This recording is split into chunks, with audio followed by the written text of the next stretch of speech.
بسم اللہ الرحمن الرحیم یوصیکم اللہ فی اولادکم آمنت باللہ صدق اللہ مولانا العظیم ثم قال اللہ تبارک وتعالی فی مقام الآخر وتأکلون التراث أکلا لما وتحبون المال حبا جمعا صدقت یا رب العالمین ثم قال رسول اللہ صلی اللہ علیہ وآلہ وسلم لا وصیۃ للوارث صدقت یا رسول اللہ صلی اللہ علیہ وسلم ان اللہ وملائکتہ یصلون علی النبی یا ایہا الذین آمنوا صلوا علیہ وسلموا تسلیما بلغ العلا بکمالہ کشف الدجى بجمالہ حسنت جمیع خصالہ بلغ العلا بکمالہ کشف الدجى بجمالہ حسنت جمیع خصالہ۔ اللہ رب العزت نے قرآن مجید فرقان حمید میں ارشاد فرمایا یوصیکم اللہ فی اولادکم، اللہ تمہیں تمہاری اولاد کے بارے میں وصیت فرماتا ہے۔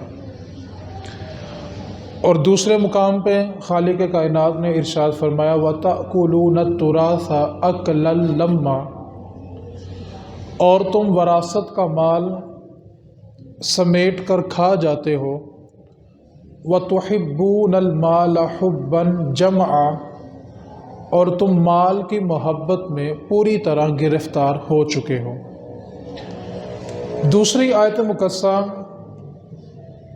زمانہ جاہلیت میں جو کفار تھے ان کے متعلق نازل ہوئی۔ ان کا معمول یہ تھا کہ جب کوئی عورت بیوہ ہو جاتی تھی، اس کا خاوند انتقال کر جاتا تھا، تو یہ عرب کے لوگ اس کی وراثت کھا جاتے تھے۔ اسی طرح جب بچے یتیم ہوتے تھے تو یہ ان یتیم بچوں کی وراثت بھی کھا جاتے تھے۔ اور جو بندہ کمزور ہوتا تھا، لڑ نہیں سکتا تھا، ان سے مقابلہ نہیں کر سکتا تھا، یہ کمزور بندوں کا مال بھی سمیٹتے تھے اور کھا جاتے تھے۔ اللہ رب العزت نے ان کے متعلق یہ آیت نازل فرمائی کہ وَتَأْكُلُونَ التُّرَاثَ أَكْلًا لَمًّا، تم وراثت کا مال سمیٹ کر کھا جاتے ہو۔ وَتُحِبُّونَ الْمَالَ حُبًّا جَمْعًا، اور تم مال کی محبت میں پوری طرح گرفتار ہو چکے ہو۔ دوسری آیت مقدسہ یوصیکم اللہ فی اولادکم، اللہ تمہیں تمہاری اولاد کے بارے میں وصیت فرماتا ہے۔ سب سے پہلے ایک بات اپنے ذہن میں رکھیں، اللہ رب العزت نے قرآن مجید میں حکم دیا کہ تم نماز قائم کرو۔ کتنی رکعتیں پڑھنی ہیں، کیسے پڑھنی ہے، کس وقت پڑھنی ہے، کن چیزوں سے نماز ٹوٹ جاتی ہے، نماز میں کون سی چیزیں فرض ہیں، کون سی واجب ہیں، کیا شرائط ہیں، قرآن میں اس کا ذکر نہیں ہے۔ یہ ساری کی ساری چیزیں ہمیں احادیث نبویہ سے ملیں گی۔ خالق کائنات نے حکم دیا کہ تم زکوٰۃ ادا کرو۔ کس کو زکوٰۃ نہیں دے سکتے، کتنے مال پر کتنی زکوٰۃ دینی ہے، کتنے عرصے بعد دینی ہے، زکوٰۃ دینے کا طریقہ کیا ہے، اس کا ذکر قرآن میں نہیں ہے، احادیث نبویہ میں ہے۔ حکم دیا کہ تم روزہ رکھو۔ روزہ کن باتوں سے ٹوٹ جاتا ہے، کن سے نہیں ٹوٹتا، کن صورتوں میں صرف کفارہ لازم آتا ہے، کن صورتوں میں قضاء اور کفارہ دونوں لازم آتے ہیں، اس کی تفصیل قرآن میں نہیں ہے۔ اس کی تفصیل ہمیں احادیث نبویہ سے ملے گی۔ حکم ہوا کہ تم حج کرو، حج فرض کر دیا گیا ہے۔ کتنی دیر کون سی جگہ پہ ٹھہرنا ہے، کون سی جگہ پہ کون سی نماز پڑھنی ہے، احرام کس طرح کا ہونا چاہیے، احرام کہاں سے باندھنا چاہیے، احرام باندھنے کے بعد پابندیاں کون کون سی ہیں، اس کا ذکر قرآن میں نہیں ہے، احادیث نبویہ میں ہے۔ جتنی بھی عبادات ہیں اللہ تعالیٰ نے ان کی فرضیت کا حکم قرآن میں دیا، لیکن تفصیل ہمیں احادیث نبویہ نے بتائی کہ یہ تم نے عبادت کس طریقے پہ کرنی ہے۔ لیکن وراثت ایک واحد مسئلہ ایسا ہے جس کی تفصیل خود خالق کائنات نے قرآن میں ذکر کی ہے۔ اللہ رب العزت نے وراثت میں جو حصے ہیں ان کو خود تقسیم فرمایا ہے اور بتلایا کہ بیٹے کو اتنا دینا ہے، بیٹی کو اتنا دینا ہے۔ اب یہ جو لبرل طبقہ ہے، لوگ کہتے ہیں یہ روشن خیال ہیں، یہ روشن نہیں، یہ روغن خیال ہیں، ان کے خیالات کو بھی روغن ہوا ہے، یہ روشن خیالی نہیں ہے، یہ لبرل لوگ ہیں۔ اب انہوں نے اسلام کے اوپر ایک اعتراض کیا، بڑا توجہ طلب اعتراض ہے مسلمانوں کے لیے۔ انہوں نے ایک اعتراض کیا کہ تم کہتے ہو کہ اسلام سب کو ان کے حقوق دیتا ہے، اب تمہارا اسلام کہتا ہے، تمہارا قرآن کہتا ہے کہ بیٹی کو وراثت میں ایک حصہ ملے گا اور بیٹے کو وراثت میں 2 حصے ملیں گے، یہ تمہارا قرآن بھی کہتا ہے، تمہارا اسلام بھی کہتا ہے، جبکہ مسلمانوں کا دعویٰ یہ ہے کہ اسلام سب کو ان کے حقوق دیتا ہے۔ اور اس مقام پہ آ کے دیکھو، یہاں پہ تو عورتوں کے ساتھ نا انصافی ہو گئی کہ ان کو وراثت میں ایک حصہ دیا اور اس کے مقابلے میں مردوں کو، بیٹوں کو دگنا حصہ دیا، تو یہاں پہ تو حقوق میں برابری ہے ہی نہیں ہے۔ تو اگر یہ اعتراض اسلام پہ کیا جائے تو تھوڑی سی آپ نے توجہ فرمانی ہے، اگر غور کیا جائے، کہنے کو یہی ہے کہ بیٹی کے لیے ایک حصہ ہے، بیٹوں کے لیے 2 حصے ہیں، لیکن جب غور کرتے ہیں تو بیٹی کا حصہ زیادہ ہے اور بیٹے کا حصہ کم ہے۔ اب انسانی عقل سوچتی ہے کہ وہ کس طرح کہ بیٹے کا حصہ زیادہ ہو جائے اور بیٹی کا حصہ کم، یہ تو قرآن کہتا ہے، یہ کیسے ہوا کہ بیٹی کا حصہ زیادہ ہے اور بیٹے کا حصہ کم ہے؟ اس کے لیے توجہ فرمائیں۔ اللہ رب العزت نے بیٹی کو حصہ ایک دیا ہے، لیکن اس کو کوئی ذمہ داری نہیں دی، اس کے اوپر کسی کا حق نہیں ہے۔ بیٹے کو حصے دیے 2، اس کے اوپر ماں کا خرچہ بھی ہے، بیوی کے حقوق بھی ہیں، اولاد کے حقوق بھی ہیں، باپ بوڑھا ہو جائے تو اس کا حق بھی ہے۔ اس کے مقابلے میں بیٹی کو اگرچہ وراثت میں حصہ ایک ملا ہے، لیکن بیٹی کے اوپر کسی کا حق نہیں ہے۔ بیٹی کو جتنا مال ملا وہ چاہے سارے کا سارا اپنے اوپر خرچ کر لے، اس سے کوئی سوال نہیں ہے۔ اب دیکھیں، غور کریں، بیٹی کو حصہ ایک ملا لیکن حق نہیں ہے۔ بیٹے کو اگرچہ وراثت میں حصے 2 ملتے ہیں، لیکن ماں کی ذمہ داری بھی ہے، بیوی کے حقوق بھی ہیں، بچوں کے حقوق بھی ہیں، بہنوں کی شادی بھی کرنی ہے، ماں باپ بڑھاپے میں چلے گئے ہیں، ان کی کفالت بھی کرنی ہے۔ تو اس اعتبار سے اسلام نے کتنا اچھا انداز اپنایا کہ بیٹی کو حصہ تو ایک دیا لیکن اس کے اوپر کسی کا حق نہیں ہے، اور جہاں بیٹے کو حصے 2 دیے وہاں سارے خاندان کی ذمہ داری بھی اس کو دی ہے۔ تو اب آپ اس انداز سے اس کو دیکھیں تو عقل مند انسان خود فیصلہ کرتا ہے کہ یار بیٹی کو حصہ زیادہ ہی ملا ہے، اگرچہ اس کو دیکھنے میں حصہ ایک ملا لیکن اس کے اوپر کسی کا کوئی حق نہیں ہے۔ تو اسلام نے جہاں جہاں بھی کوئی بات کہی ہے وہ انسانی طبیعت کے مطابق کہی ہے۔ بیٹی کو حصہ ایک لیا لیکن حق کسی کا، بیٹے پہ حصے 2 تھے لیکن ماں کا حق بھی تھا، بیوی کا حق بھی تھا، بچوں کا حق بھی تھا، ماں باپ بڑھاپے میں چلے گئے ان کی ذمہ داری بھی تھی۔ اب وراثت جو ہے، رسول کریم صلی اللہ علیہ وسلم نے ارشاد فرمایا، جو وراثت میں سے کسی کا حصہ کاٹ لیتا ہے اللہ تعالیٰ قیامت کے دن اس کے حصے کی جنت کاٹ دے گا، اس کی جنت کی میراث کاٹی جائے گی۔ رسول کریم صلی اللہ علیہ وسلم نے فرمایا کہ بندہ دنیا میں رہ کے جتنی زمین پر بطور ظلم قبضہ کرتا ہے، قیامت کے دن 7 زمینوں سے اتنا حصہ نکال کے ایک توق بنایا جائے گا اور اس بندے کے گلے میں ڈال کے اس کو میدان محشر میں گھسیٹا جائے گا اور بتایا جائے گا یہ وہ بندہ تھا جو دنیا میں رہ کے لوگوں کی زمینوں پہ قبضہ کیا کرتا تھا۔ آج جس دور سے ہم گزر رہے ہیں، آج جس چیز کی طرف توجہ دلانی ہے وہ یہ ہے، بیٹی کو جہیز دیں یا نہ دیں، دین نے آپ پر لازم نہیں کیا۔ بیٹی کو جہیز دیں یا نہ دیں، لیکن بیٹیوں کو ان کی وراثت کا حق ضرور دیں، یہ آپ کے ذمہ فرض ہے۔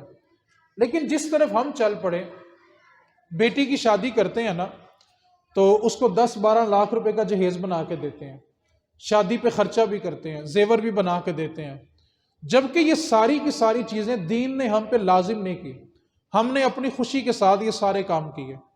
لیکن جب وہی بیٹی اپنے باپ کے ہاں بھائیوں سے وراثت کا حق مانگنے آتی ہے تو اس کو ایک جملہ سننے کو ملتا، تیرا ویاہ نہیں سی کیتا، تینوں سامان نہیں سی دیتا، تینوں زیور نہیں سی دیتا۔ تو بھائی آپ نے دیا تو اپنی مرضی سے دیا، دین نے تو آپ پہ لازم نہیں کیا تھا۔ ہم جہیز کے نام پہ لاکھوں روپیہ خرچ کرتے ہیں، لیکن جو حق وراثت کا عورت کو اس کے رب نے دیا ہے ہم اس میں ڈنڈی مار جاتے ہیں۔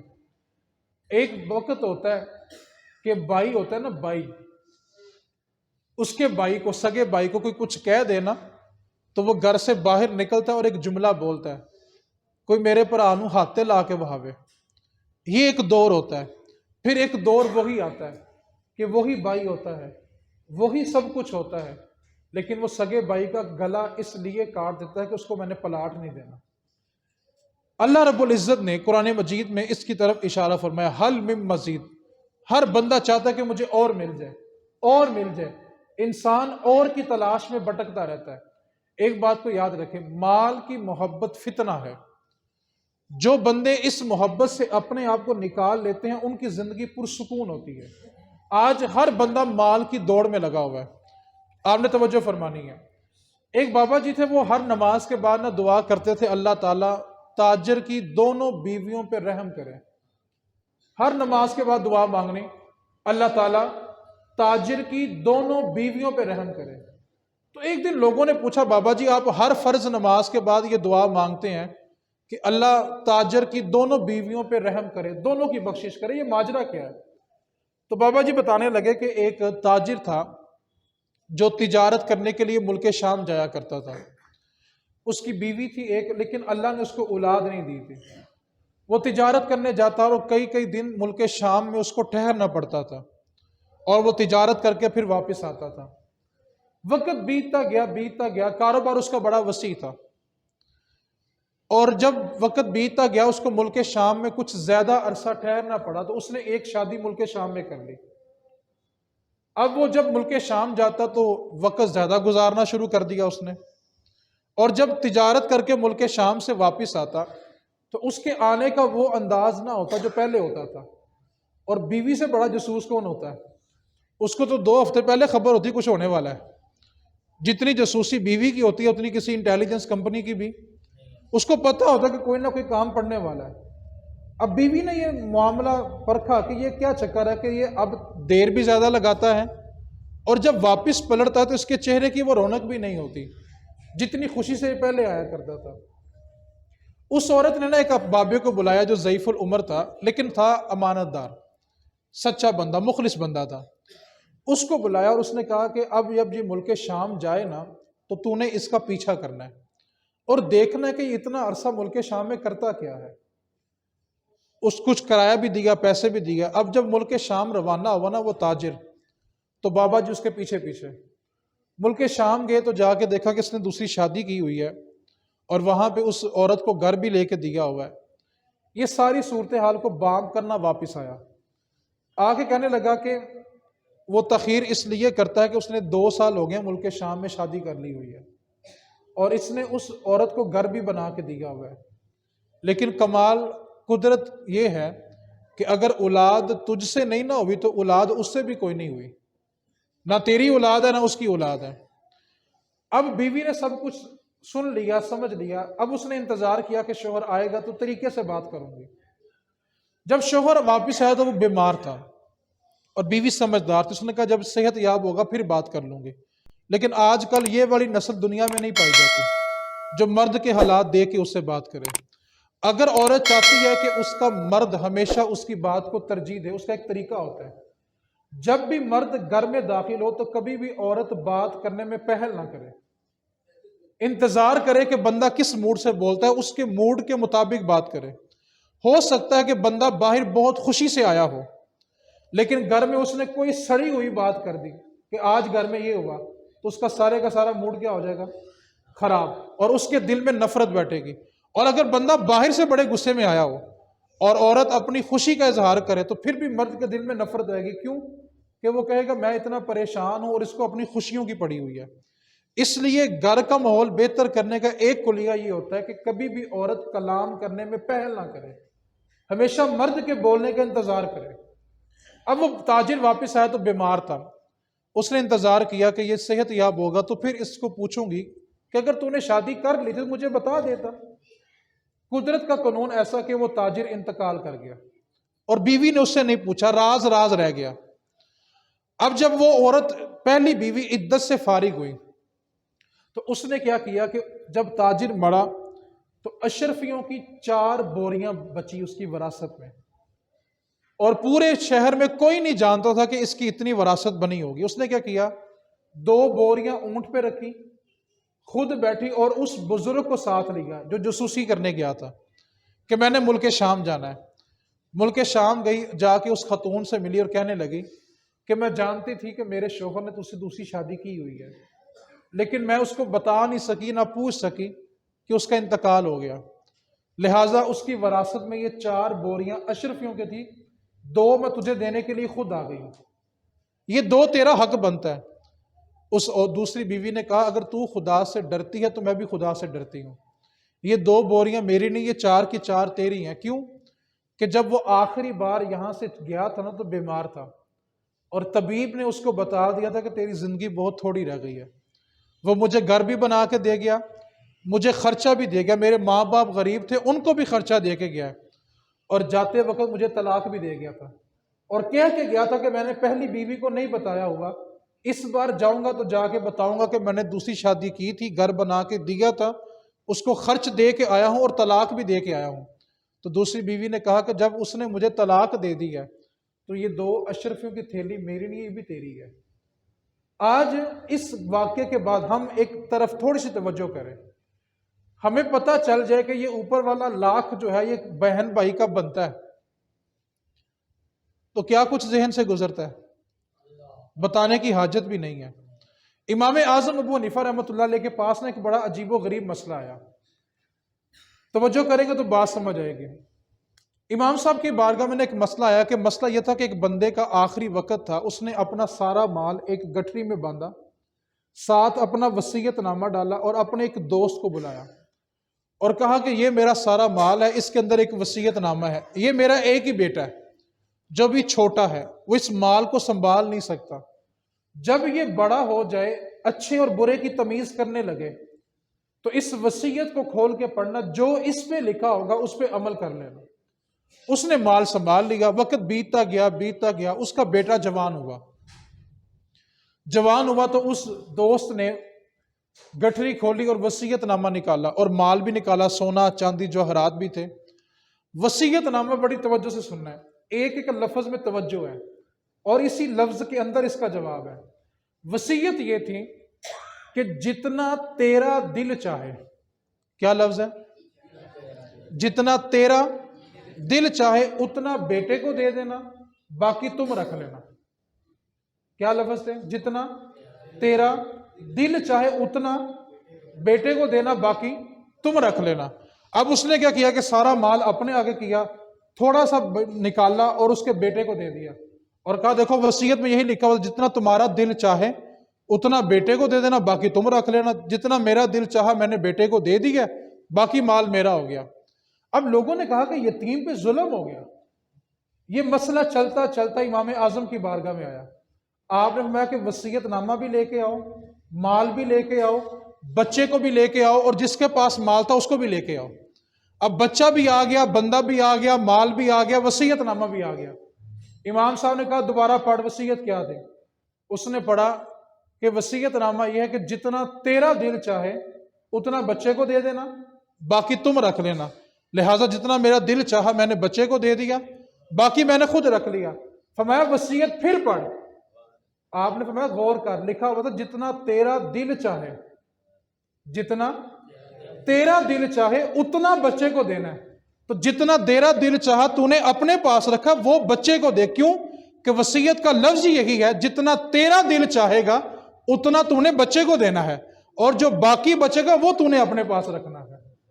تو آج بندہ نا مال کے پیچھے اپنی آخرت تباہ کر۔ جناب عمر فاروق کے دور میں جب کیسر و کسریٰ فتح ہو گئے نا تو مسجد نبوی مال سے بھر گئی، تو جناب عمر ایک ستون سے لپٹے اور رونے لگے، آنکھیں چھما چھم برسنے لگی، کہنے لگے یہ آزمائش صرف میرے لیے رہ گئی تھی؟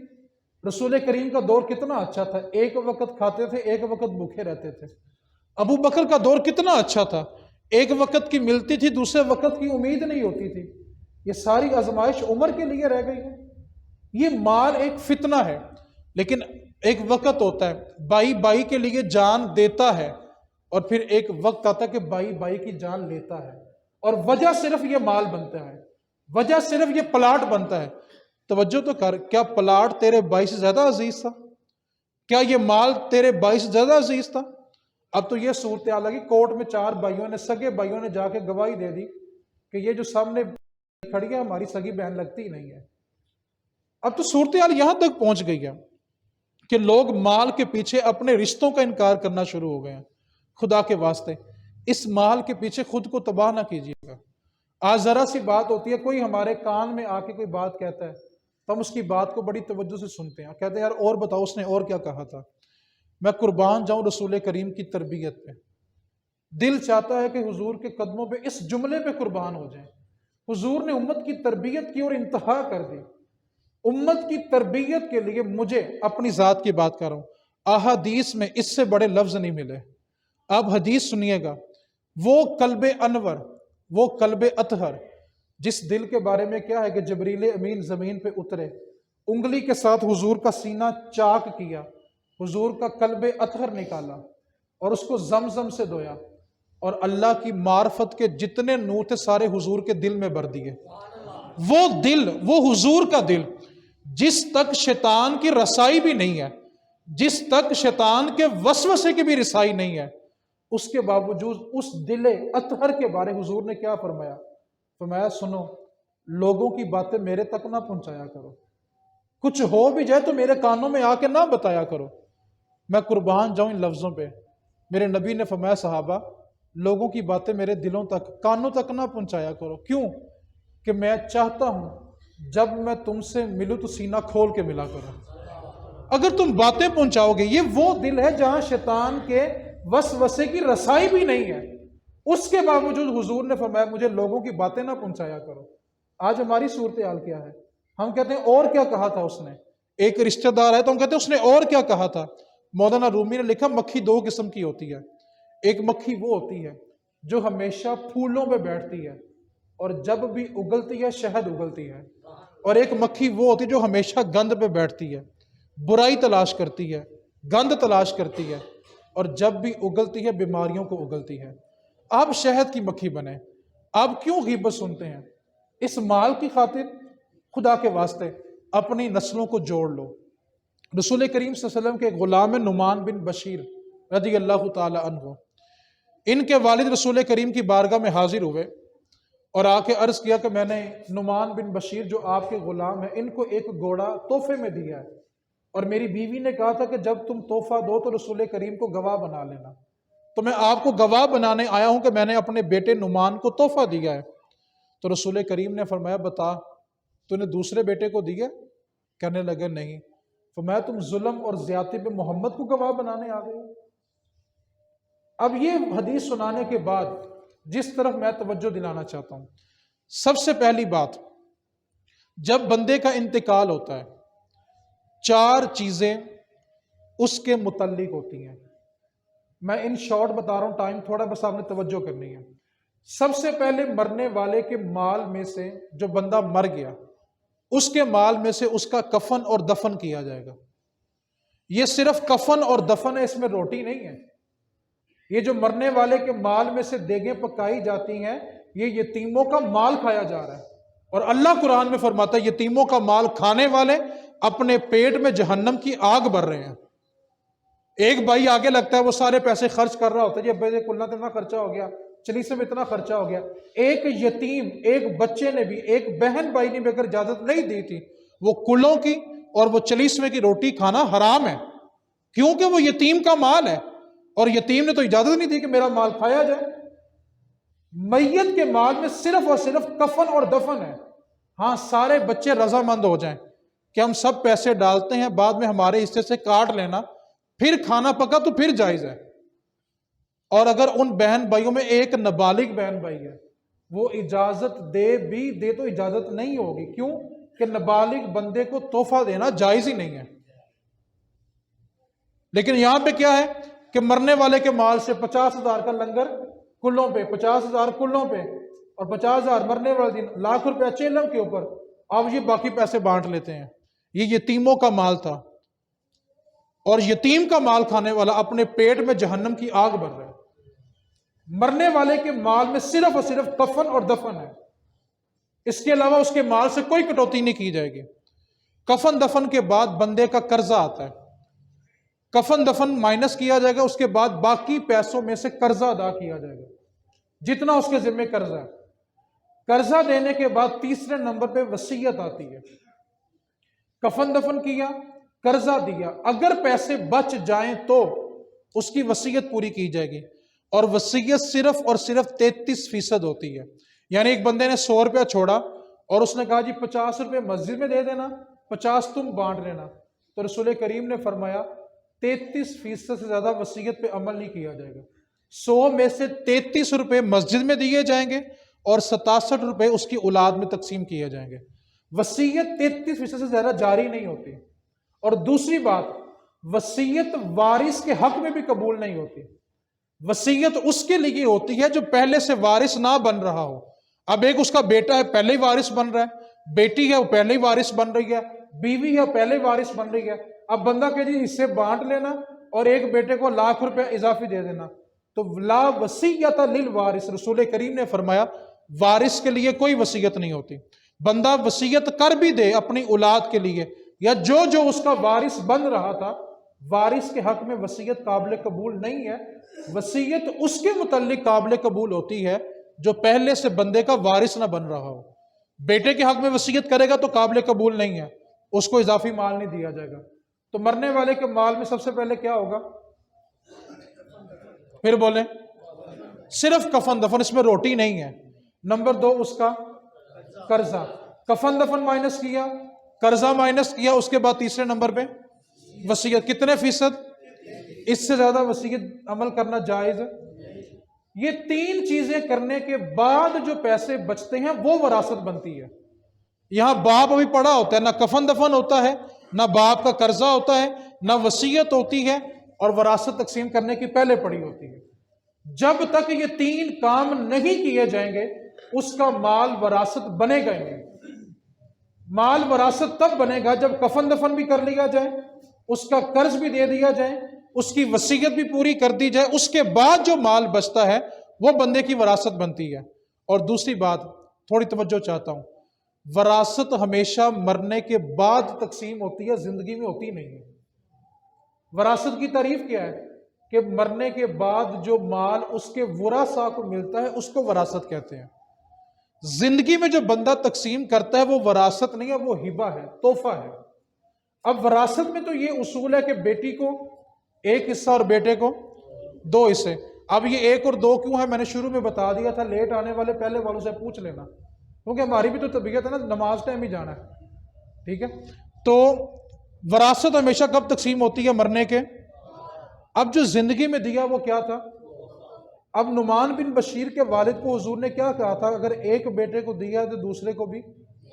اب جب تحفہ تقسیم ہو رہا ہے تب یہ نہیں ہوگا کہ بیٹی کو 1 اور بیٹے کو 2، تب بیٹا اور بیٹی سب برابر ہے، کیونکہ یہ وراثت ہے ہی نہیں ہے۔ جب وراثت کا مسئلہ آئے گا تب بیٹی کو 1 اور بیٹے کو 2 ملیں گے۔ اگر بندہ اپنا مال اپنی زندگی میں تقسیم کر رہا ہے تو وہ وراثت ہے، وہ کیا ہے؟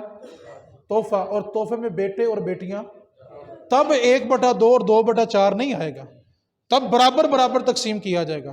لیکن یہاں پہ میں کچھ بزرگوں کو ایک اپنی وصیت بھی کرنا چاہتا ہوں، کبھی بھی سب کچھ بانٹ کے اپنے ہاتھ کاٹ کے اولاد کو نہ دے دینا، ورنہ زندگی بھر ٹھوکریں کھاؤ گے۔